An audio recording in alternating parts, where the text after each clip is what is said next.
Programme की बाकायदा निज़ामत की ज़िम्मेदारियाँ वसीम राशिद साहबा फरमाएंगी। कबल इसके कि वो जलसगाह में तशरीफ़ लाएँ, मेरा दिल चाहता है कि आज के इस जश्न के रूह रवां क़िबला मोहतरम बेकल उत्साही साहब से मैं दरख्वास्त करूँ कि वो तशरीफ़ लाएँ। मीम अफजल साहब से मैं दरख्वास्त करूँगा कि हज़राए करम तशरीफ़ लाएँ। मैं बड़ा पुरसुकून था और बड़ा खुश महसूस कर रहा था कि मैंने बड़े ठीक ठाक अंदाज में निज़ामत की शुरुआत कर दी, मगर एक साथ मैंने पंडित आनंद मोहन, गुलजार, जुत्शी, दहलवी यानी इतने लोगों को एक साथ दाखिल होते हुए देखा, घबरा गया उन्हें सामने देखने के।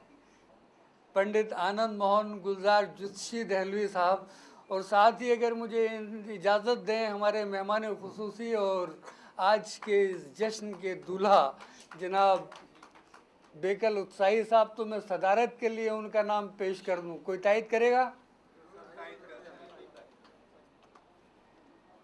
देरीना दोस्त को यहाँ आने की जहमत दूं। मोहतरम जनाब चंद्रभान ख्याल साहब से मेरी दरख्वास्त है कि तशरीफ़ लाएँ। अक्सर हम लिखने वालों को बहुत याद रखते हैं, बहुत उम्दा उम्दा किताबें लिखते हैं, बहुत लोग पढ़ते हैं और सराहते हैं उन्हें, लेकिन अगर उन्हें छापने वाले छापना बंद कर दें तो अंदाज़ा कीजिए कि कितने राइटर लोगों के पढ़ने में आएंगे। मेरे सामने हैं जनाब नासिर साहब, जिन्होंने बेकल उत्साही साहब की किताब भी शाया की, और इसे आप इस तरह ना जोड़ें कि मेरी भी किताबें शाया की, बल्कि मैं उन्हें दरख्वास्त करूँगा कि जनाब नासिर साहब तशरीफ़ लाएँ। यहाँ से रुखसत हो जाना चाहिए, लिहाजा मैं आपकी सफ़ के दरमियान हाजिर होना चाहता हूँ। तशरीफ़ लाएँ। शुक्रिया।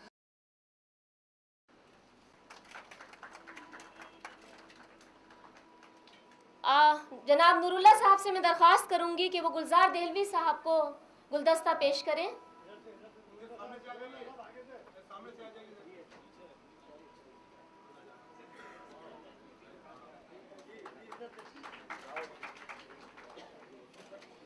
और जनाब असद रज़ा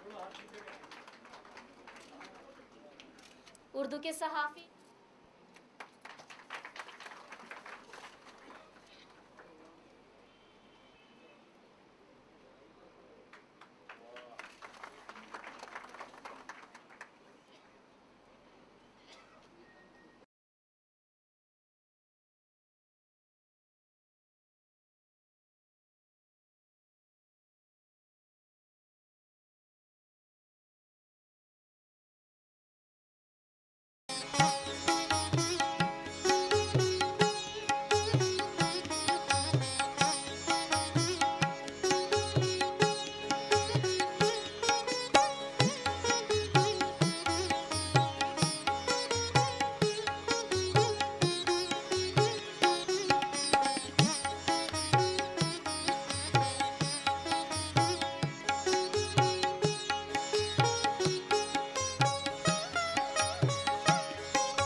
मैं चाहूँगी कि गुलजार देहलवी साहब ये तशरीफ़ लाएं और अपने ख़यालात का इज़हार फरमाएं।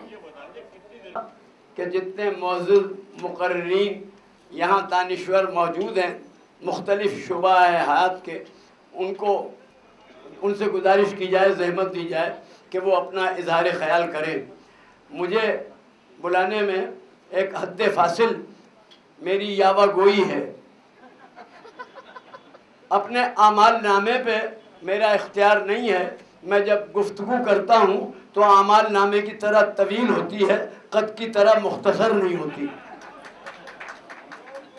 बेहतर तो यह था कि तमाम मुकर्रीन इजहार ख़याल कर लेते और बाद में अगर कुछ मौके की गुंजाइश होती तो मैं अर्ज़ करता है रिंद से जाहिद की मुलाकात पुरानी। जब दौरे शबाब में बेकल उत्साही मौजूद थे और उनके उस्ताद जो जिगर साहब के बड़े चहीते अरशद तलामिज़ा में थे और बाद को सूरत शक्ल में टोपी बाल वो भी उन्होंने बिल्कुल जिगर साहब की तरह कर लिया था। जिगर साहब पहली मरतबा बेकल बिल्कुल नौजवान थे, 50-55 बरस पुरानी बात है, जब मुझे कहा मियाँ ये जो कंपोजिट कल्चर के तुम तबलीग करते हो और इस्लाम तुमने ओढ़ लिया है, इस तरह ये कंपोजिट कल्चर का वो रुख है जिन्होंने गैर मुस्लिम तबकात को अपने दोहों और गीतों से इस तरह सुमोया है कि रियल सेकुलर कंपोजिट कल्चर बनती है। अगर मैंने कहा कि अगर मेरे जैसे हिंदू और बेकल साहब जैसे मुसलमान इस मुल्क में कुछ कसरत से पैदा हो जाए तो ये जो अजाब हम पर वक्तन फवक्तन नाजिल होता रहता है, जो अंग्रेज हमको अपना तोहफा छोड़ गए हैं, वो तासुब, तंग नजरी, फिरका परस्ती, तंग दिली और उसके पादाश में मातूब हो अक़लियतें और उर्दू। पाकिस्तान का रद्द-ए-अमल 2-4 साल 10 साल रहता तो भी हम समझ में आते, मगर मालूम यह हुआ कि कसीर तबका ऐसा है जो मुस्तकिल इन्हीं अनासर पर मुश्तमिल है और सांप का जहर ख़त्म नहीं हुआ है। मुस्तकिल बेदार रहने की ज़रूरत है। अपने असलाफ से जो कदरें आपको मिली हैं, उर्दू वालों को मिली हैं, अपने अखलाफ तक पहुँचाने के लिए मुसलसल जद्दोजहद जारी रखनी है। तब तो हम तंग दिली, तंग नज़री और फ़िरका परस्ती का मुकाबला कर सकते हैं। 1-2-4 आदमी 2-4 नज़में, गीत, गज़लें, भजन पढ़ दें और स्टेज पर एक आध जगह तकरीर में कुछ हिंदू मुसलमान सिख इकट्ठे नज़र आ जाएं, ये काफ़ी नहीं है। ये बड़ा कैंसर है, नासूर है। इसका इलाज हमें करना होगा कि बार बार बेकल उत्साही जैसे लोग पैदा होते रहें और उसके लिए बेहतर ये होगा कि जो दानिस्ता, नादानिस्ता, शऊरी, बेशऊरी, लाशऊरी तौर पर जो इस किस्म के आदमी, जैसे अभी नाम लिया गया नज़ीर अकबर आबादी का, अब्दुल रहीम खान खाना और अबुल फजल और फैज़ी को क्या ज़रूरत थी और अकबर को कि वो तमाम हिंदू वेदांत और रामायण और गीता वगैरह के तराजिम फ़ारसी अरबी में करा के इस्लामी दुनिया में भेजते।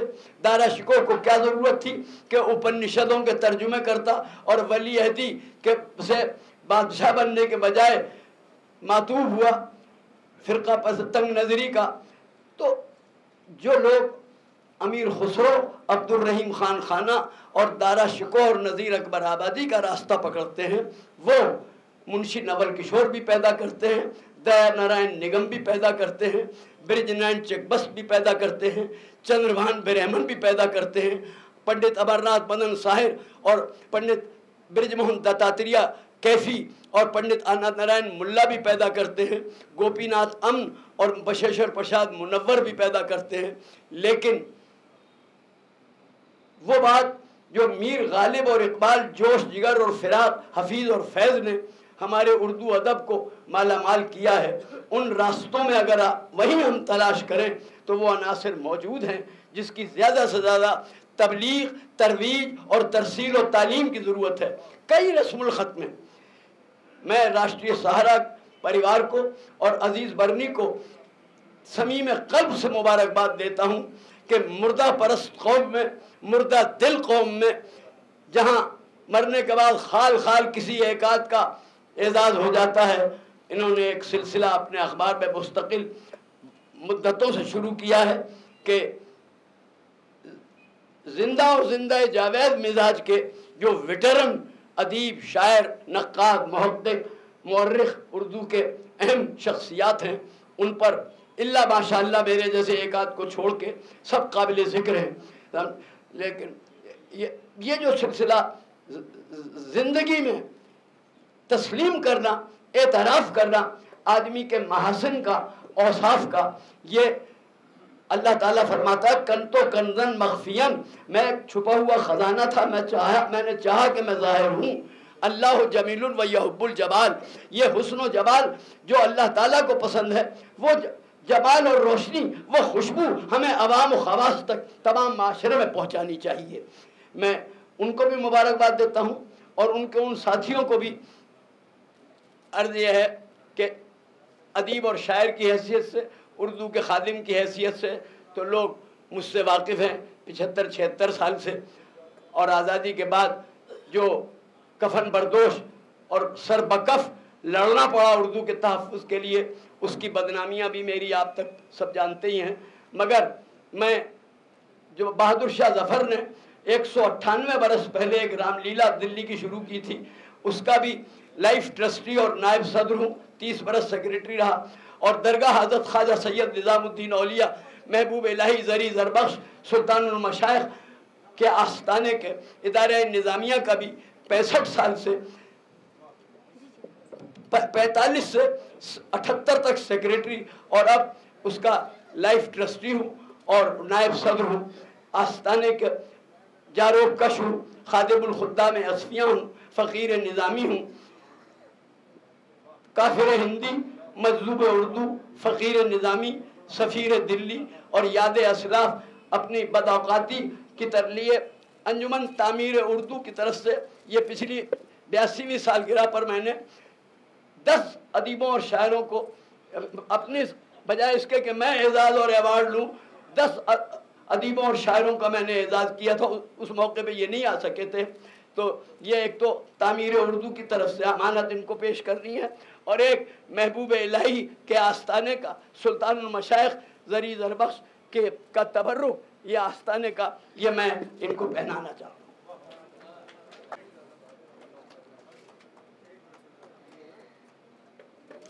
और गुलजार साहब, हम ये भी दुआ करते हैं कि आप भी सलामत रहें, और मैं मोहतरम अजीज़ बरनी साहब की तरफ से उनकी इजाज़त से ये ऐलान करती हूँ कि जब आप 103 साल के होंगे इंशाल्लाह, तो आपका यौम विलादत भी हम ही मनाएंगे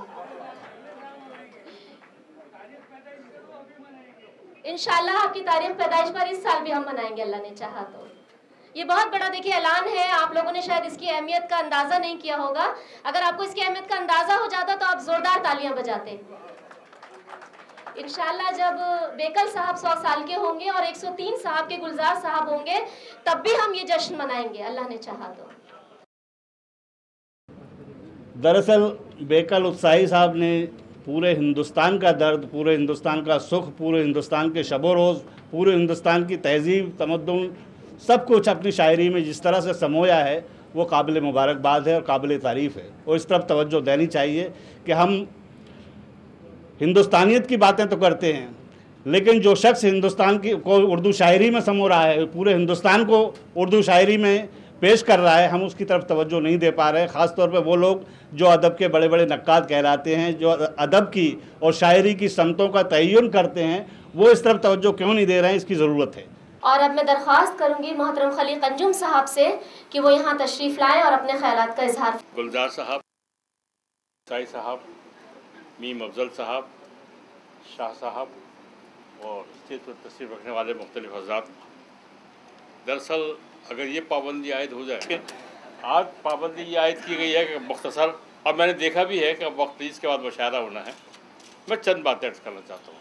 एक तो ये कि मैं अजीज़ बरनी साहब, अपने बरनी साहब को और सहारा परिवार को और तमाम मुंतज़मीन हज़रात को दिली मुबारकबाद देता हूँ कि वो बेकल उत्साही साहब का जश्न मना रहे हैं और उनकी जमा पैदाइश। यह बात यहाँ कही गई और बड़े ज़ोर से कही गई, और बिल्कुल सही कि हम ये इंतज़ार करते हैं कि हमारी यूनिवर्सिटीज़ ये इंतज़ार करती हैं कि कोई राइटर मर जाए और मरने के बाद उसको 15-20 साल हो जाए, उसकी किताबों को थोड़ी सी दीमक भी लग जाए, तब उस पर काम शुरू करेंगे, वरना नहीं होता। ये देखें कि हमारे यहाँ उर्दू में मगरिब से तनकीद और दूसरी चीज़ें सारी चली आ रही, लेकिन हमें अपने उन लोगों का ख्याल नहीं आता जिन्होंने वाकई उर्दू की तरक्की और फ़रोग़ में गैर मामूली काम किया है। मैंने मुख्तलिफ़ ज़बान के दोस्तों से अपनी बात की है और मुझे मालूम ये हुआ है कि अमीर खुसरो की जो किताब नौह से पहर है फ़ारसी में, उसके टक्कर की हिंदुस्तानियत पर कोई और किताब नहीं है। आप देखिए, उन्होंने हिंदुस्तान की एक चीज़ से ऐसी मोहब्बत की है और उसकी मोहब्बत का इजहार किया है जिसका हिंदुस्तान की और ज़बानों में कहीं कोई जिक्र नहीं मिलता। उसके बाद जो हमारे यहाँ की रिवायत है, उस रिवायत में बहुत अरसे के बाद नज़ीर अकबराबादी का नाम मिलता है और फिर हमें नाम मिलता है अज़मतुल्लाह खां का इस सदी के शुरू में, और फिर हमारे बेकल हुसैन का। इन सब लोगों ने हिंदुस्तानियत से वाकई मोहब्बत की है। यूँ तो यूनिवर्सिटीज़ में बड़ी PhD लिखी जाती है कि उर्दू शायरी में हिंदुस्तानियत, उर्दू अफसानों में, लेकिन हमें वो लोग, उन लोगों का ख्याल नहीं आता जो अभी हयात है, खुदा का लाख लाख शुक्र है, और उनके यहाँ हिंदुस्तानियत है और जो हिंदुस्तानियत के तरक्की और फ़रोग़ के लिए वाकई काम कर रहे हैं। और हमने नहीं देखा कि इन्होंने जो गीत लिखे हैं, क्या वो गीतों का ताल्लुक़ हमारी ज़िंदगी से बराह रास्त है? पाकिस्तान के लोग गीत लिखते हैं और ऐसा खूबसूरत मालूम होता है कि मीरा के गीत हैं या भजन है या कबीर के हैं या तुलसी की शायरी है, लेकिन हमारी तो गालिब, मीर और अनीस और ये सारे के सारे लोग जो है ना, ये हमारे पीछे पड़े हुए हैं और इनके अलावा हमारी शायरी आगे बढ़ती नहीं है। मेरे बड़े अब्बू जान जनाब बेकल उत्साही साहब और आज की इस महफिल के रूह रवां भाई अज़ीज़ बरनी साहब, मैं तो सबसे पहले उनका शुक्रिया अदा करता हूं, अज़ीज़ बरनी साहब का, कि सही मानों में किसी ऐसे शायर और कवि का इस्तक़बाल करना जो हिंदुस्तान की गंगा जमुनी तहज़ीब की धरोहर ही नहीं निशानी मानी जाती हो, जिसके गीतों और गीतों में आज भी गांव और शहर दोनों यकसां नज़र आते हों। ये तो मौका नहीं तकरीर का, मुझे 2-3 अशार याद हैं चचा के कि डॉक्टर रत्नाकर पांडे साहब चले गए, नहीं तो मैं बताता कि कृष्ण लीला हमारे बेकल चचा ने भी लिखी है। उनके गीत के 2 अशार मुझे याद आ गए कि जिसकी हर शाख पे राधाएं मचलती होंगी, देखना कृष्ण उसी पेड़ के नीचे होंगे।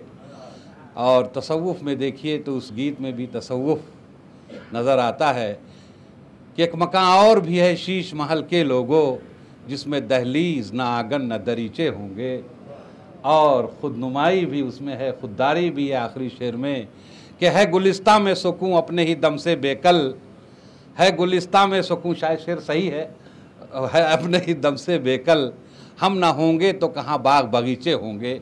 ये बेकल चचा का जन्मदिन मनाया जा रहा है। मेरे रूहानी बाप है, ये राज्यसभा में थे। एक बात और मैं बता दूं, मैं घर का एक फ़र्द हूं, इनका बच्चा हूं, कि बहुत से लोग राज्यसभा में होते हैं या MLA मिनिस्टर हो जाते हैं तो ना जाने क्या क्या उनके असासे तैयार हो जाते हैं, ना जाने कितनी बड़ी एसेट तैयार हो जाती हैं, लेकिन बेकल उत्साही जो शख्सियत है, मुझे फ़ख्र है अपने इस रूहानी बाप पर कि यह आदमी सचमुच का फ़कीर है। आज तक अपना मकान भी नहीं बनाया इन्होंने दिल्ली में, जिसके लिए हम कई बार झगड़ते हैं कि चचा आपने कुछ बनाया नहीं, तो कहने लगे बेटा आप सब बनाते ही हैं, हम बिना बनाए जाएंगे तो क्या है। आपने दोनों जहान के लिए बनाया है। आपकी नातें, आपके हमद, आपकी मनक़बत अल्लाह रब्बुल इज़्ज़त कबूल फरमाए, और आपकी दुआओं के सदक़े में हिंदुस्तान का माहौल, हिंदू मुस्लिम एकता और गंगा जमनी तहज़ीब का बरकरार रहे, और भाई अज़ीज़ बरनी साहब जैसे लोग और लोग आगे आएँ ताकि उर्दू ज़बान के लोगों को जो शोरा हैं, अदीब हैं और गंगा जमनी तहज़ीब को बरकरार रखने के लिए हम सब लोग मिल कर के साथ में कदम से कदम मिला के बढ़ाएँ। मैं एक बार फिर शुक्रिया अदा करता हूँ अज़ीज़ बर्नी साहब का, और अपनी बात इस पर बेकल चचा साहब की खिदमत में अल्लामा इकबाल का एक शेर पेश करते हुए रुखसत चाहूँगा कि यकी महकम अमल पे हम मोहब्बत फ़ातिह आलम, यकी महकम अमल पे हम मोहब्बत फ़ातिह आलम, जहाद ज़िंदगानी में है ये मर्दों की शमशीरें। और आपके कलाम ऐसे हैं कि मुझे एक शेर और याद आ गया कि मैं वो सूरज हूँ न डूबेगी कभी जिसकी किरण, मैं वो सूरज हूँ न डूबेगी कभी जिसकी किरण, रात होगी तो सितारों में बिखर जाऊँगा। बेकल चचा आप आने वाले हर ज़माने में बिखरे रहेंगे, फैले रहेंगे। आपकी तजल्लियात, आपके इल्म, आपके गीतों के अनवार चारों तरफ हिंदुस्तान के माहौल को खुशगवार बनाए रहें। यही बातें कह के मैं आपसे रुखसत लेता हूँ। अस्सलाम वालेकुम, खुदा हाफ़िज़। आवाज़ में वही खनक, चेहरे पर वही चमक और लहजे में वही दमक। याद नहीं, ये मैं बेकल साहब की बात कर रहा हूँ। पहली बार उन्हें रेडियो पर सुना था और हालांकि उस वक्त उम्र कोई 10-11 साल की रही होगी, ये मेरी उम्र का जिक्र है, मगर इस उम्र में भी पहली ही समाअत पर दिल बेकल साहब पर फिदा हो गया था। एहतियातन अर्ज़ कर दूं कि अब मैं सिर्फ बेकल साहब का जिक्र करूंगा, कोई साहब मेरे किसी जुमले को मधुबाला की तरफ ले जाने की कोशिश ना करें। बेकल साहब पर फिदा होने का सबब उनकी आवाज़ और लहजे की गनायत ही नहीं थी, बल्कि उनकी ज़बान भी थी। वो ज़बान जिसके मोतियों जैसे लफ्ज़ कान में आते ही दिल दिमाग मोतियों की कान बन जाते थे। फिर जैसे जैसे उम्र बढ़ी, उनकी ज़बान और लहजे की मिठास और भी अंदर तक उतरती चली गई। स्कूल कॉलेज में दूसरों की शायरी पढ़ी तो पाया और समझ में आया कि मीर, कबीर और नज़ीर तीनों को किसी एक आवाज़ में सुनना हो तो वो सिर्फ़ और सिर्फ बेकल उत्साही की आवाज़।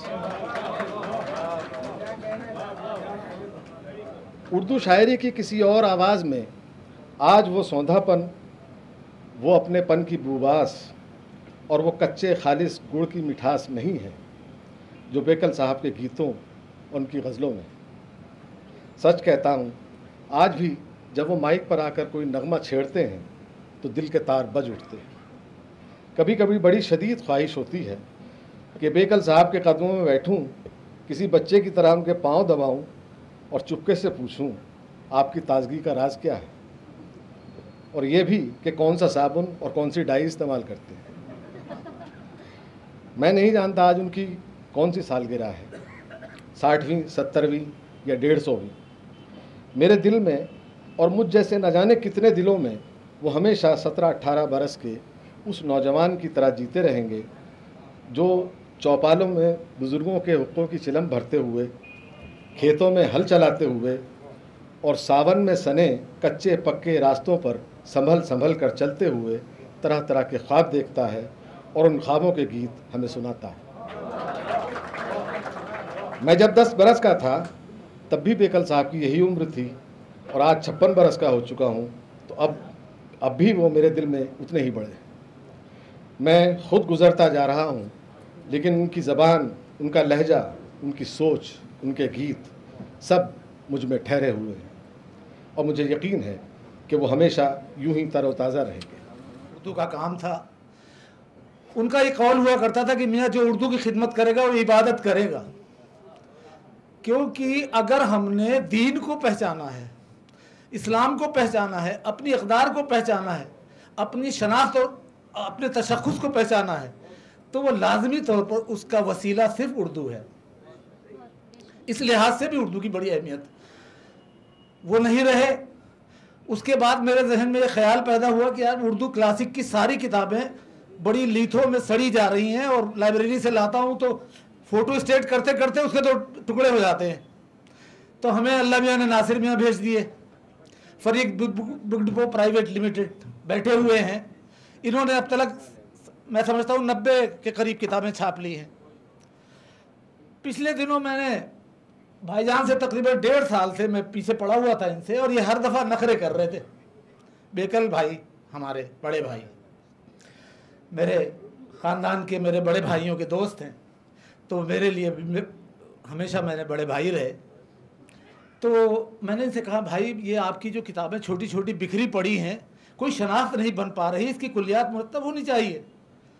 बड़ी मुश्किल से 5-6 महीने दौड़ने पर इन्होंने खैर ये तवज्जो की और मैंने 4-5 महीने लग के, लेकिन हैरतनाक बात यह है कि नासिर साहब को इतनी पसंद आई कि फौरी तौर पर ये किताब शहूद में आ गई। अब रहा फ़ख्र अदब एक कॉलम। तो अली सिद्दीकी साहब के बाद अगर कोई मजनून उर्दू नज़र आया है मुझे, तो वो मियाँ अजीज़ बरनी है। ये उम्र में छोटे ज़रूर हैं, लेकिन तजुर्बे में हमसे कोई 10-15 गुना ज़्यादा है। एक दिन अचानक टेलीफोन आया, मियाँ इधर आओ, ज़रा आ जाना, काम है। मैंने कहा या अल्लाह खैर। मैं हाजिर हुआ इनकी खिदमत में। इन्होंने बड़ी संजीदगी से कहा, यार बरसी सब मनाते हैं, क्यों ना सहारा सालगिरह मनाया करे। मैंने कहा फब या शुरू हो जाओ। मैंने कहा लो भाई, यानी जो बोले वो कुंडी खोले हैं। और भाई लग गए। अभी तक 30-35 हजरात की। अब वो कल हुक्म हुआ।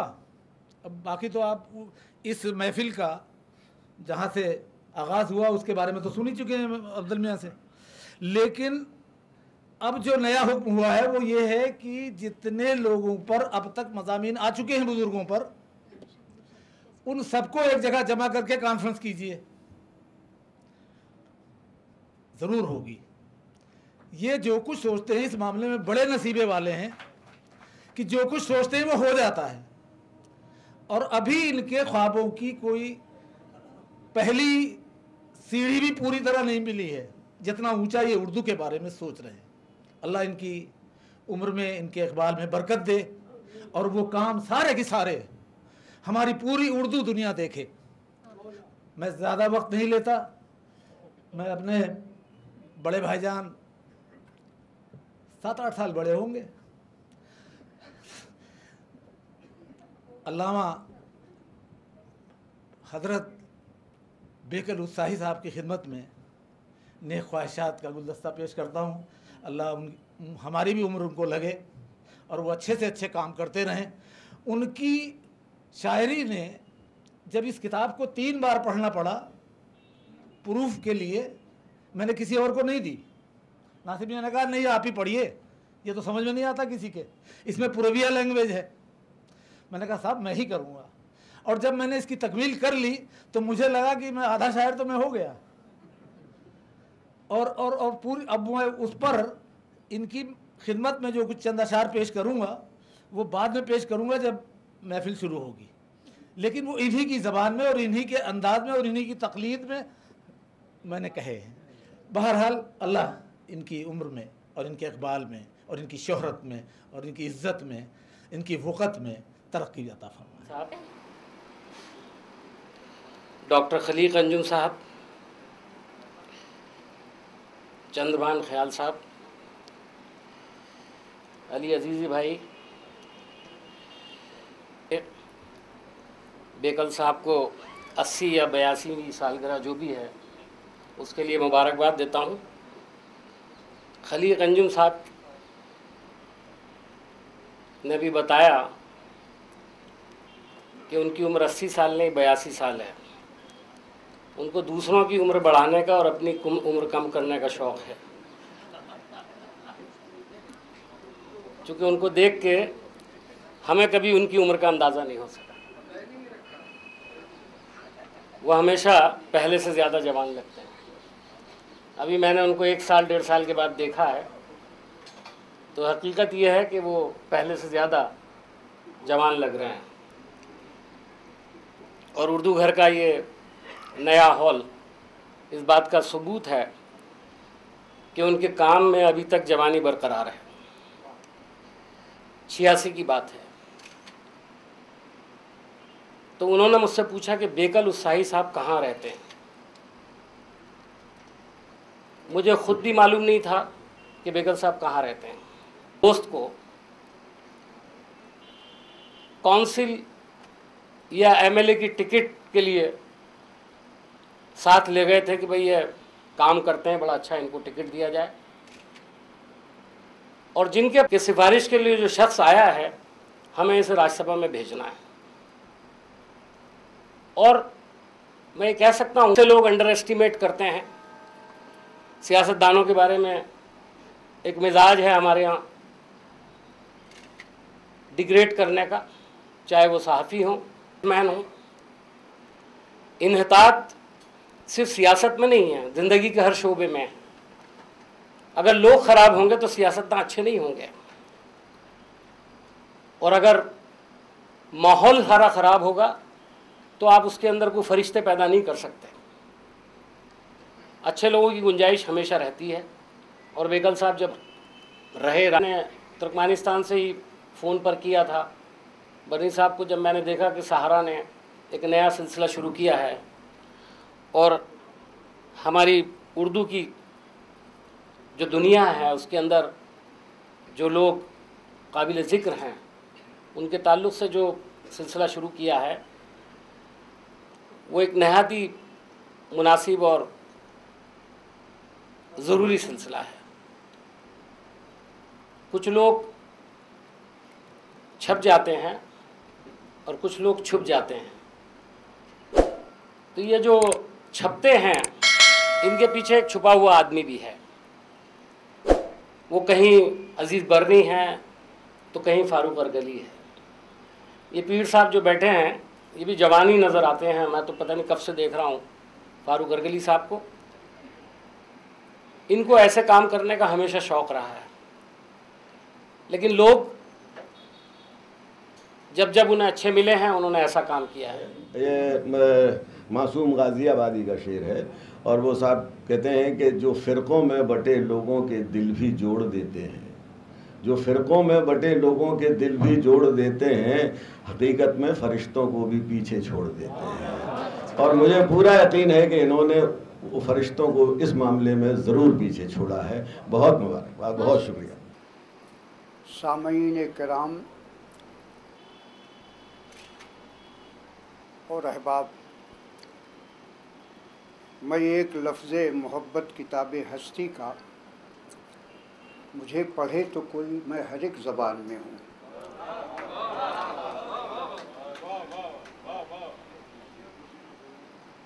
मैं एक कम माया गंवार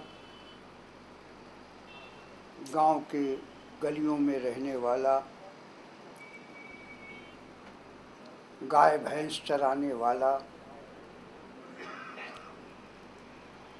कहाँ दिल्ली जैसे मरकज़ में ये अचानक हुआ क्या, मैं कुछ नहीं समझ पाया कि मोहतरम अज़ीज़ बर्नी के जहन में मेरा ही नाम क्यों आया। हो सकता है इस जुलाई में और लोग भी पैदा हुए हों, लेकिन मुझे याद पड़ता बहुत पहले जब सहारा में वो तशरीफ़ लाए और काम संभाला, तो बुलंदशहर में शुरुआत में भी एक मुशायरे का इंतज़ाम किया। मुझे दावत दी, मैं हाजिर हुआ। उन्होंने कहा मियाँ तुम्हें सदारत करनी है। हमने कहा इतने बड़े बड़े शायर हैं, मेरी सदारत का क्या सवाल उठता है। तो लगावट की कोई किरण, कोई ऐसी लौ ज़रूर रही कि अज़ीज़ साहब ने मुझ जैसे नाअहल को ये ऊंचा मर्तबा दिया। हम नहीं जानते वो कब और कैसे, किस वक्त मुझ जैसे या बेकल उत्साही से वो प्यार करते हैं या उनको लगाव है। मैं उनका शुक्रगुज़ार, कितना शुक्र। मेरे पास तो अल्फाज हैं नहीं, इसलिए कि मैं पहले कह चुका हूँ कि मेरे पास अल्फाज नहीं है। मैंने ये ज़रूर शरारत की है कि मीर व गालिब और कुतुब से लेकर जिगर तक, मैं तो जिगर की जूतियों में बैठा हूँ। मैं उस ज़िले का एक ज़र्रा हूँ जो बहुत अजीम है, पिछड़ा हुआ होते हुए भी गोस्वामी तुलसीदास, संत तुलसीदास, असगर गोंडवी, सरदार जाफरी, जिगर जैसे वहीं आ गए और बहुत से लोग अफसाना निगार भी हैं, कहानीकार भी हैं, नावलिस्ट भी हैं। ज़ाहिर है मशहूर नावल मरहुमा मोहतरमा कुर्रतुल ऐन हैदर साहब का जो नावल है वो सारे हमारे इलाके के मनाजिर हैं। तो अजीब जगह है जहाँ हम जैसे नागवार पैदा हुए, इसलिए कि आपको नहीं मालूम कि मैं एक जागीरदार घर का लड़का था। मुझसे देखा नहीं जाता था कि हमारे हलवाह चरवाह नौकर चाकर इस हाल में रहें कि ये नंगे हैं, रात को अलाव पर बैठ कर के अपनी ज़िंदगी गुजारते हैं, और जागीरदार साहब बड़े ठाठ से बैठ कर के एक मज़दूर के हाथ से पंखा चलाते हुए आराम करते हैं।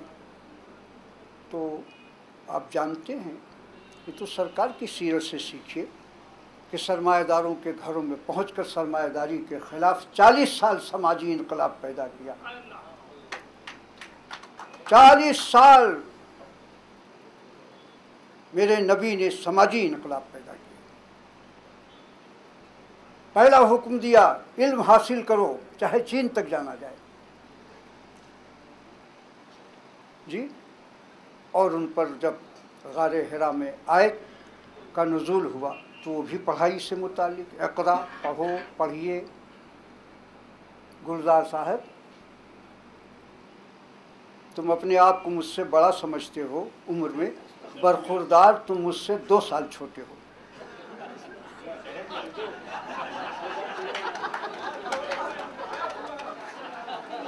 अब अगर अपनी असल उम्र में बताऊं तो ये झेल जाएंगे। ये तो स्कूल में बाप दादे 2-4 साल नीचे घटा के लिखवाते हैं, ये तो सर्टिफिकेट की उम्र है। लेकिन मुझे 80 साल कह के आप मुझे शर्मिंदा क्यों करते हैं? मैं तो अभी 8 साल का हूँ, 18 साल का हूँ, बरखुरदार। काम वही करता हूँ जो नौजवान करता है। बहरहाल ये मेरे दोस्त हैं और बहुत 40-50 साल पहले हमारा इनका मुआशका चलता रहा है। उर्दू की बज़्म में, एहरार के दफ्तर में, जाने कहाँ कहाँ किन किन मुशायरों में, फजूलियात में, गज़लियात में, गीतियात में, लफ्ज़ियात में इनका हमारा साथ रहा है। मौलवी समीउल्लाह मरहूम की दुकान पर बैठकर जिगर साहब, जोश साहब, बिस्मिल सईदी साहब, इनकी जूतियाँ सीधी की हैं। और जाहिर है 20 उम्र में अपने बच्चों की जूती सीधी कर रहा हूँ। इससे ज़्यादा और मुझे क्या खुशकिस्मती हो सकती है। मैंने ये ज़रूर किया कि मैंने बुज़ुर्गों का एहतराम किया, लेकिन उनकी रवायतों को मानने से इनकार किया। मैंने लफ्ज़ियात दिए। मैं चूँकि तुलसी के घराने का हूँ, उस ज़िले का हूँ जहाँ लफ्ज़ियात गढ़े गए। वो अजीम शायर तुलसी जिसने फ़ारसी के न जाने कितने लफ्ज़ों को अवधिया लिया। मिसाल के तौर पर नज़दीक के माने नज़दीक, वो निकट कह सकता था, लेकिन उसने कहा नगीच। किसी फतवे के, मैं मुफ्तियाने अदब के फतवे से डरता नहीं हूँ, चाहे जितना फतवा दे। असल में उनकी निगाहें नहीं पड़ी, यहाँ तो इतनी मुनाफिकत है उर्दू में।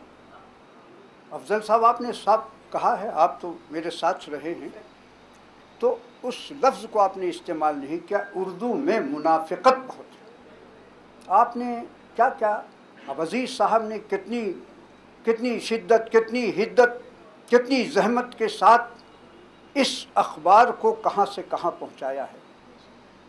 अगर इसको गौर से देखा जाए, सुबह तो जी लखनऊ रहते थे जी, वहाँ एक नीलम हुसैन रहती थी जो बाद में कांग्रेस में आई, उनके यहाँ वो आया करते थे। मैं भी एक दिन बैठा हुआ था, पता चला ये सुबारतो जी हैं, फाइनेंस का काम करते हैं। तुमने भैया फाइनेंस किसे कहते हैं, ज़रा हमें बताओ। उन्होंने समझाया, इधर से पैसा लिया, उधर दिया, उधर का पैसा लिया, इधर दिया, इकट्ठा किया। तो हमने कहा अव्वल तो इसमें बड़ी ईमानदारी का काम है और साथ ही झूठ बोलने का भी काम है।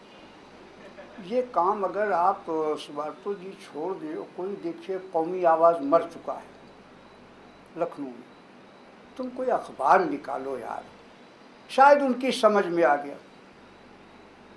और ये मुद्दतों की बात है, अब वो मुझे पहचान भी शायद न पाए। जाहिर है कि मुद्दतों के बाद कौन किसको पहचानता है। आपने मेरी इज्जत बख्शी अजीज़ साहब और सहारा परिवार को मैं कितना शुक्रिया अदा करूं, मेरे पास अल्फाज नहीं हैं। मैं इस लायक तो नहीं था, लेकिन आपने पहल जो आपने सोचा था, आपने मुझे इंतखाब किया। मैं तो आपका ग़ुलाम हो गया, और था भी ग़ुलाम, अब तो चाकर हो गया। तो मैं क्या बोलूं, ये हमारी अजीज़ा वसीम राशिद साहब, ये सहारा की तौहीन है, बहुत खूबसूरत बोलती हैं, लोगों को कशां कशां अपनी तरफ करती हैं इनकी बोलचाल में। और इन्होंने जो बनाया है ये लिस्ट जिस तरह से, बहुत खूबसूरत है। मैं इनको मुबारकबाद पेश करता हूँ। और भाई गुलजार दहलवी जो आप सदारत करते हैं, आप यकीन मानिए, तुम जवान हो या ना हो, लेकिन अभी तो मैं जवान हूँ बकौल हफीज़ जालंधरी। हम लोग जवान हैं, अभी हमको बहुत काम करना, हमने कुछ नहीं किया। 60 साल से जो कुछ किया है, अभी तक मुझे एहसास नहीं हुआ कि कोई मिसरा इस लायक हो जो अदब के पहलू में रखा जा सके। अभी बिल्कुल नाबलद बचपना है हमारा। अदब कोई मामूली चीज़ नहीं है, और फिर उर्दू कोई मामूली चीज़ नहीं है। बड़ी मुश्किलों से उर्दू ज़बान आई है, कैसे कैसे आई है। जैसे आपने कहा कि तुर्कमेनिस्तान में भी उर्दू के अल्फाज हैं, उर्दू के अल्फाज हैं कहाँ नहीं। आप जहाँ जाइए दुनिया में, मैं तो दुनिया के हर मुल्क में वन मैन शो 67 से सफ़र कर रहा हूँ, सिर्फ अकेला। जब ये लोग जो अमेरिका और दुबई जानते, जब दुबई था ही नहीं, कुछ झोपड़ियाँ थीं, तब मैं दुबई और कतर जा चुका हूँ। साउथ अफ्रीका, ऑस्ट्रेलिया, कहाँ कहाँ वन मैन शो अकेले जा रहा हूँ। बाल बच्चों को छोड़ करके अकेले जा रहा हूँ उर्दू की खिदमत के लिए। और 4-4 महीना साउथ अफ्रीका और ईस्ट अफ्रीका में घूमा हूँ, ऐसी ऐसी जगहों पर जहाँ हमारे कभी कबीले 150 बरस अंग्रेज़ों के ग़ुलाम बनकर गन्ने की खेती करने और उसको जानवरों की तरह गन्ना का रस निकालने के लिए रखे गए थे, उनकी औलादों ने बुलाया और उर्दू की कदर की और बहुत नवाजा। मैं पूरी दुनिया का शुक्रगुज़ार हूँ। और उससे ज़्यादा आज इस फंक्शन में, इस जलसे में अज़ीज़ बन्नी साहब और इनके साथियों ने जो किया है, मैं तो बिल्कुल सर्वसुजूद हूँ इनके हर हुक्म पर। ये मैं इनकी उम्र के लिए दुआ करता हूँ कि इससे ज़्यादा जो कुछ इन्होंने सोचा है, हमारा सहारा परिवार, और ख़ुसूसियत से जो हमारे बीच में, हम दोनों के बीच में एक पर्दा है जिसका नाम है फारूक अरगली। अगर डायरेक्ट हो जाए तो या तो हम जल जाएंगे या तो अजीज़ मियाँ जल जाएंगे। जैसे एक पर्दा जो बीच में है फारूक अरगली, इतना दबीज़ है, इतना मोटा है कि वो सब कुछ बर्दाश्त कर लेता है, ऐसा चकमाक है। तो मैं उनको भी बधाई देता हूँ, उनका शुक्रगुज़ार हूँ। मेरे छोटे भाई हैं, इनका आज से नहीं बचपन से ताल्लुक़ रहा है। और मैं किस किस का शुक्रिया अदा करूँ। मेरा परिवार भी यहाँ है, मेरी बेटी है, मेरे दामाद आए हैं, मैं उनका भी शुक्रिया अदा करता हूँ कि वहाँ से मुझको किसी सूरत से लात फांद के यहाँ लाए। खली कंजुम साहब बैठे हैं, 30-40 साल से इनका भी हमारा राब्ता और रब्त रहा है, जाहिर है। लेकिन इन नाक़दीन, मुबल्लिगीन, दानिशवरान नहीं, इन लोगों ने मेरी तरफ देखा ही नहीं। जाना कि ये भिखमंगा है, घूम रहा है फुटपाथ पर लिए हुए अपनी गज़लें, अपने गीत। जब सबसे पहले 55 में मैं इंट्रोड्यूस हुआ इंडो पाक मुशायरे में, तो जिगर साहब जो मेरे सरपरस्त थे, जब मैंने कहा कि मैं गीत पेश कर रहा हूँ, तो उन्होंने कहा ला हौल बिला कुव्वत, मुशायरा है। मतलब इस कदर उर्दू में गीत को, इस कदर, जबकि हमसे पहले हफीज़ जालंधरी, सागर निज़ामी गीत कह के नहीं पढ़ते थे, नज़्म कह के पढ़ते थे। मेरी हिम्मत थी और मैंने पहरों में लिखा, उर्दू बहरों में उर्दू गीत लिखे हैं। रात सुनसान है फ़ाइलन फ़ाइलन, राह वीरान है फ़ाइलन फ़ाइलन, ठहरो ठहरो अकेले कहाँ जाओ। ये सब उर्दू गीत। हिंदी गीत मेरे अलग हैं, मेरे लोकगीत अलग हैं। मैंने उर्दू की खिदमत की है कि उर्दू में गीत है ही नहीं, उर्दू में गीत हराम था। बैठे हुए हजरत गज़ल के सिवा कुछ जाने नहीं। कसीदा या गज़ल, पहले कसीदा वही, फिर उसके बाद हाय गज़ल हाय गज़ल। अरे गज़ल बहुत अजीम है। गज़ल को तो वो परखचे उड़ाए हैं आज के जदीदियों ने कि अल्लाह की पनाह। गलती ये हुई पाकिस्तान में शहर कायद का मुशायरा, लाख 1.5 लाख आदमी का मजमा। उन्होंने फरमाइश की कि 2 हिंदू शायर हमारे ले आइए, हिंदुस्तानी। चुनांचे मेरे एक अजीज़ हैं जिन्हें मैं बेटा समझता हूँ, दीक्षित दनकौरी, और एक वो जो मिजाहिया शायर, क्या नाम है उसका, अशोक चक्रधर को ले गया। अशोक चक्रधर ने निहायत प्यारी गज़ल सुनाई, खूब दाद मिली। और खैर दीक्षित का क्या कहना, बहुत खूब पढ़ता, बहुत अच्छी गज़लें होती हैं। अब मुशायरा चलता रहा। एक मोहतरमा जैसे हमारी ये मोहतरम अजीज़ बेटी है, वो मुशायरा चला रही, पाकिस्तानियों को पढ़ा रही, इनको पढ़ा रही, उनको। फरमान फतेहपुरी साहब बैठे, मैं भी बैठा हुआ, सब लोग बैठे हुए, बड़े बड़े लोग। मुशायरा चल रहा 5 बज गया। अब हमारा एक शायर बच गया, मुनव्वर राना। अब 5 बजे कहा अब आपके सामने हिंदुस्तानी शायर मुनव्वर राना अपना कलाम पेश करेंगे। तो हमने कहा बेटा, कह दिया अब अज़ान हो रही है, अज़ान के बाद नमाज होती है, मुशायरा नहीं होता। तो मैं खड़ा हो गया। ज़ाहिर जब मैं खड़ा हो गया अज़ान के बाद, तो अब सब लोग नाराज़ हो गए कि आपने तो चौपट कर दिया। तो हमने कहा हिंदुस्तान में अज़ान के बाद मुशायरा नहीं होता है, नमाज होती है। फिर नारा लगा कि कोई आया तो मुसलमान। वैसे सूरत शक्ल से तो मुसलमान हूँ, मालूम नहीं हूँ कि नहीं हूँ, अल्लाह ही बेहतर जाने, इसलिए इसको मर्जी पर है। तो तब से हमको नहीं बुलाया गया, नाराज़ हो गए लोग। तो जाहिर है कि हम नमाज के वक्त न मुशायरा पढ़ते हैं, न कोई और हरकत करते हैं। या चाहे हिंदू की, हमारे हिंदू भाई हैं, वो भी जब अज़ान होती है हमारे शहर में, छोटे से कस्बे बलरामपुर में, तो हमारे हिंदू भाई कोई घंटा घड़ियाल कुछ नहीं बजाते, खामोश हो जाते। तो ये एहतराम जो है हिंदुस्तान की सरज़मीन में, वो बहुत कम है दुनिया में। हम तो जाते रहते, वही जो हमारे लोग गए हैं वो इज़्ज़त करते, चाहे फ़िजी हो, चाहे सूरीनाम हो, चाहे मॉरिशस हो, जी ये हर जगह घूम आया, चाहे ऑस्ट्रेलिया हो, चाहे जापान हो। अच्छा, चूँकि मैं उस इलाके में हूँ जो बौद्ध बुद्धिस्टों का अजीम जगह है। श्रावस्ती हमसे 10 किलोमीटर, सिद्धार्थनगर हमसे जो है 25 किलोमीटर, तो उसी बीच में हम हैं। तो उस आइडियालॉजी से फितरतन हमको वाकिफ़ होना पड़ा, मुतासिर भी हुए। जाहिर है महात्मा बुद्ध के क्या विचार थे। तो जहाँ आदमी होता अपने माहौल से मुतासिर होता है। जैसे एक बहस चल गई, माफ़ कीजिएगा बात दिगर ने, अभी ये तुलसी जयंती मनाई जुडिशरी ने इलाहाबाद की, हमको भी बुला लिया। मैंने कहा कि मुझे जोग्राफियाई और तारीख़ के हिसाब से यकीन है कि गोस्वामी तुलसीदास हमारे ज़िले में पैदा हुए। तो एक साहब बहुत बड़े तुलसी के जानने वाले थे, उन्होंने कहा तुम झूठ बोलते हो। बिल्कुल जी, बिल्कुल जी। हमने कहा पहले अपना आप उच्चारण ठीक कीजिए, तलफ़ुज़, समझिए। कहने झूठ बोलते, हमने कहा झूठ नहीं बोल रहा, मैं सही बोल रहा। कहने कैसे? तो हमने कहा जो शायर होता है अपने माहौल की तर्जुमानी करता है। जी तुलसी शायर था। ये बताओ गुरु, कहने वो बांदा में पैदा हुए। बांदा एक जगह है। तो हमने कहा बांदा में सरजू है, जी केन है, बेतवा है, कहीं जिक्र आया? यहाँ तो सरजू नहीं, जमुना है, लेकिन यहाँ तो सरजू का जिक्र कर रहा है वो। बहरहाल ये बहस चलती रही और बहुत नाराज़ हो गए मुझ पर। आखिरकार चीफ जस्टिस को उठकर बोलना चला कि महाराज ये विश्व हिंदू परिषद की महफिल नहीं है, ये तुलसी की महफिल है। बेकल जी ठीक कहते हैं। बहरहाल ये तो सब चलता रहता। मैं बार बार कहता हूँ कि अजीज़ साहब ने मेरा नाम क्यों इंतखाब किया, या पुरानी कोई दुश्मनी आपकी थी जो लाके मुझे यहाँ बदनाम कर दिया? मैं गुमनामी में पड़ा हुआ था, मुझे लिखने पढ़ने दीजिए।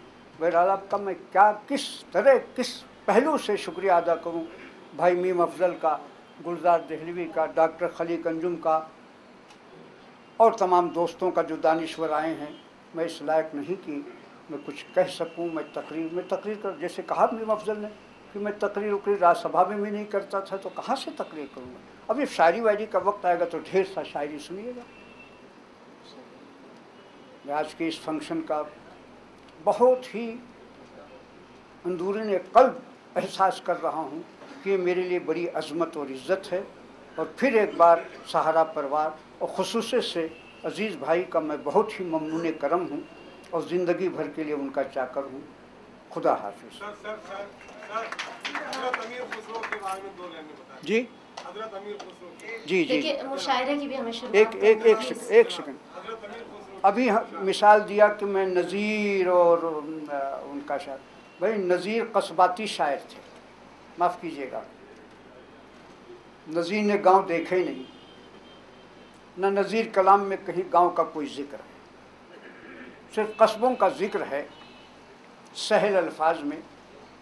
मैं सीधे डायरेक्ट खुसरो का गुलाम हूँ। खुसरो ने फ़ारसी का इतना बड़ा अजीम शायर, लेकिन जिसने पैदा किया उर्दू हिंदी दो जुड़वा बहन पैदा कर दी, खड़ी बोली मिला करके, मैं उसका ग़ुलाम हूँ कि जहाँ वो फ़ारसी के शेर कहता है वहाँ ये भी कहता है बड़ी कठिन है डगर पनघट, काहे को भेजो विदेश वो बाबुल मेरे। ये सब उसका ग़ुलाम हूँ। उसने बहुत कुछ दिया और हकीकत ये है कि मैं ख्वाब में भी कभी कभी खुसरो को देखता हूँ। खुसरो मुझे पढ़ाते हैं, मैं पढ़ता हूँ और शेर कहता हूँ। मैं खुसरो की रूह को अल्लाह से कहता हूँ कि वो जहाँ हैं अपने पीर के आस्ताने में। कौन कह सकता है, इतनी हिम्मत चाहिए कि पीर का इंतकाल हो जाए तो कहे पीर को तखातुब कर रहा है, गोरी सोवे सेज पर मुख पर डारे केस, चल खुसरो घर आपनो रैन भई। यानी अपने पीर को गोरी से तखातुब कर रहा है। इसके माने गोरी बहुत बड़ा लफ्ज़ है भाई, बड़ा मुक़द्दस है। तो खुसरो का ग़ुलाम हूँ और खुसरो की राह पे चल रहा हूँ, समझे। हमारे यहाँ जो शायर बैठे हुए हैं मैं उनसे माज़रत ख़्वाह हूँ। कभी कभी गज़लों में गीतों में शरारत करता हूँ, वो मुझे माफ़ करेंगे। खुदा। एडिटर होना वाकई कभी कभी बड़ी दिक्कतें पेश करता है। काश कि मैं एडिटर ना होता तो बहुत देर तक बोलता और बहुत खूब बोलता, मगर इतनी एडिटिंग करना पड़ी मुझे कि कुछ बचा ही नहीं यहाँ बोलने के लिए। आखिर क्या बोलूँ। एक तो मैं शर्मिंदा इस कदर हूँ कि जो जुमले मेरे तारीख बेकल उत्साही साहब ने, मैं कतन उनके लायक नहीं हूँ। हाँ अलबत्ता भाई मीम अफजल साहब को चूँकि इतना उन्होंने मौका दिया है कि मैं उन्हें अपना दोस्त और भाई कह सकूँ, इसलिए 2-3 मिनट मैं बात करूँगा और उसके बाद अगर आप मुझे मज़ीद सुनना चाहेंगे तो मुशायरे के बाद। ये इम्तिहान मेरा भी होगा और आपका भी होगा। भाई मीम अफजल साहब ने कहा राज्यसभा, पार्लियामेंट, हमारे शाहिद भाई भी पहुँचे, हमारे मीम अफजल साहब भी पहुँचे, हमारे आज़ाद हिंद के एडिटर वो भी पार्लियामेंट में हैं। शायद मैं भी पहुंच जाता, ऐसे कुछ मौके मेरे सामने थे। शायद आने वाले कल में ऐसे कुछ मौके आ भी जाएं। आज मैं इस बात का ऐलान करता हूं कि मैं जल्द ही सहाफ़त का सफ़र जब सोचूंगा कि अब मुकम्मल होने लगा है, मैं सियासत में चला आऊँगा। ये कोई चोरी डकैती का मामला नहीं है, मगर शर्त सिर्फ एक है, मैं किसी भी सियासी पार्टी के लिए सियासत में नहीं आना चाहता, अपनी कौम के लिए सियासत में आना चाहता हूं। जब मेरी कौम चाहेगी कि अब मैं पार्लियामेंट में हूं, तब मैं पार्लियामेंट में होऊंगा और किसी पार्टी लीडर की हैसियत नहीं कि मुझे वहां पहुंचने से रोक सके, और तब तक मैं जाना नहीं चाहता। मौजू बड़ा नाजुक है, न बात अदब की है, इंतहाई बेअदबी की है, और मैं एक ऐसे सफ़ीर की मौजूदगी में वो सब बातें कहूँ कि कल उनसे पूछा जाए कि अजीज़ बरनी जब ये सब कह रहे थे तो आप सुन क्यों रहे थे। मैं उन्हें इस सवाल से बचाना चाहता हूँ, इसलिए बात डील पर भी होगी, बात दलील पर भी होगी और बात दलाली पर भी होगी। शुक्रिया, खुदा हाफ़िज़। महसूस हुई आज चंद्रभान ख्याल साहब, शाह जमा साहब, नासिर साहब, गुलजार देलवी साहब, मैं सभी का तहे दिल से शुक्रिया अदा करती हूँ और आप सभी हजरात का भी। मैं अमेरिका में रहा और बड़ा परेशान रहा, इसलिए कि वहाँ वो गोश्त बनता था जो मेरे मज़हब में खाया नहीं जा सकता, तो मुझे तकरीबन $100 खर्च करना पड़ते थे खाना खाने के लिए, और जहाँ खाना खाने जाता था उस रेस्टोरेंट का नाम था रोटी और बोटी। लिहाजा मैंने बस इतना ही यहाँ अपने साथियों के ज़रिए किया है, रोटी और बोटी मुशायरे के बाद।